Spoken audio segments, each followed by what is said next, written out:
বেঁচে যাওয়া ভাত দিয়ে আজ এমন একটা রেসিপি তৈরি করব যেটা ব্রেকফাস্ট অথবা ডিনারে বাচ্চা থেকে বড় প্রত্যেকেরই খুব ভালো লাগবে। নমস্কার, আমি দেবযানী, আর দেবযানীর রান্নাবান্নায় আপনাদের সবাইকে আরও একবার স্বাগত। দুপুরে খাওয়ার পর বেশ কিছুটা ভাত বেঁচে গেছিল, সেই ভাত দিয়েই রেসিপিটা তৈরি করব। গরম ভাত দিয়ে কিন্তু এটা একদমই করা যাবে না। ভাত কমপক্ষে 4 থেকে 5 ঘন্টা ফ্রিজে রেখে তারপর করলে ভালো হয়। ফ্রিজে রাখলে ভাতের শেপটা ঠিক থাকবে, তাই ফ্রিজে রেখে তারপর রান্না করলেই ভালো হয়। কড়াইতে বেশ কিছুটা সাদা তেল গরম করে নিয়েছি। একটা মাঝারি সাইজের আলুকে লম্বা লম্বা করে কেটে রেখেছিলাম, সেটা গরম তেলে দিয়ে দিলাম। আলুগুলো একটু ভেজে নিতে হবে। এর সাথে আপনারা গাজর, বিনস, আপনাদের পছন্দ মতো যে কোনো সবজি দিতে পারেন। আবার যারা আলু পছন্দ করেন না, তারা শুধুমাত্র সবজি দিয়েও করতে পারেন। এই সময় হলুদটা দিয়ে দিচ্ছি। ভাত দেওয়ার পর আর হলুদ দেব না, তাই হলুদটা একটু বেশি করেই দিলাম। আলুর পরিমাণ অনুযায়ী নুন দিয়ে দিলাম। এই অবস্থায় আলুগুলো একটু ভেজে নিতে হবে। মিডিয়াম ফ্লেমে 2 মিনিট ভেজে নেওয়ার পর একটা পেঁয়াজকে কুচি করে দিয়ে দিলাম। আর দেব 1 টেবিল চামচ রসুন কুচি ও 2টো কাঁচা লঙ্কা কুচি। পেঁয়াজ, রসুন আর কাঁচা লঙ্কা দেওয়ার পর আরও মিনিট 2 ভেজে নিতে হবে। আলু মোটামুটি ভাজা হয়ে এসছে।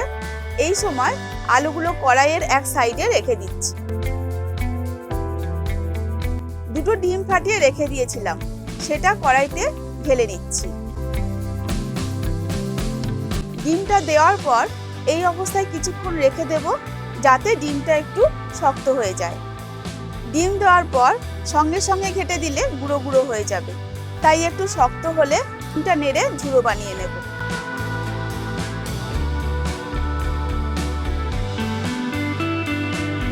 এবারে আলুর সাথে ডিমের ঝুড়োটা মিশিয়ে নেব।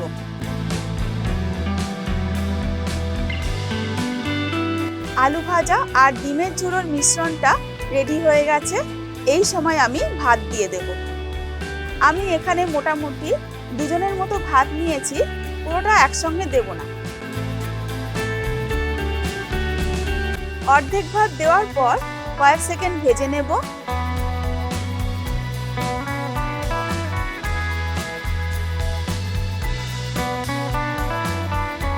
কয়েক সেকেন্ড পর বাকি ভাতগুলোও দিয়ে দিচ্ছি। পুরো ভাতটাই একবারে দিয়ে দেওয়া যেত, দুবারে দিলে মেশাতে সুবিধা হয়, তাই ভাতটা দুবারে দিলাম। খুব ভালো করে মিশিয়ে নিতে হবে। এই রান্নাটার জন্য কোনো স্পেশাল চালের দরকার নেই। যে যেমন চালের ভাত খান তেমন চালের ভাত দিয়েই এই রান্নাটা তৈরি করতে পারেন। এই সময় দিয়ে দেব নুন আর সামান্য চিনি।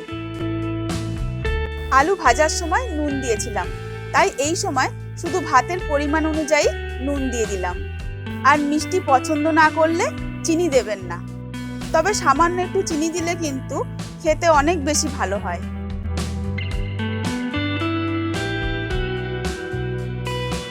একটা বাটিতে নিচ্ছি 1 চামচ চিলি সস আর 1.5 চামচ সয়া সস। ভালো করে মিশিয়ে নেব। এই পর্যায়ে ভাতের মধ্যে সসের এই মিশ্রণটা দিয়ে দেব।